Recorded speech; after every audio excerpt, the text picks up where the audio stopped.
Après l'annonce du royaume, Matthieu établit la liste des 12 apôtres. Matthieu 10, 1, 4. Ils peuvent à ce moment être choisis et établis. N'ont-ils pas constaté à travers le discours sur la montagne et les guérisons qui le suivent ce qu'est la personne de Jésus et ce qu'elle apporte au monde? Ils en ont entendu et vu suffisamment pour être envoyés en mission. Matthieu 10, 5. C'est dire toute l'importance que Matthieu attache au discours sur la montagne, de l'attitude fondamentale du chrétien.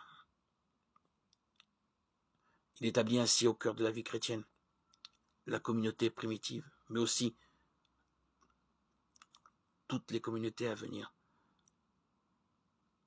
L'évangile de Luc nous transmet aussi un récit du discours, Luc 6, 17, 49. Le récit de Luc est plus court, c'est dire qu'il relève d'une forme antérieure du discours.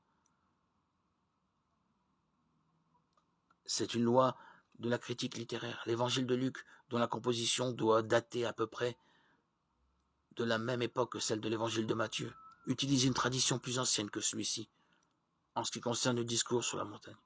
Ainsi, Matthieu nous transmet un texte plus élaboré, issu d'une réflexion plus longue de la communauté chrétienne. Il apparaît que Matthieu fait du discours une sorte de synthèse de l'enseignement fondamental de Jésus.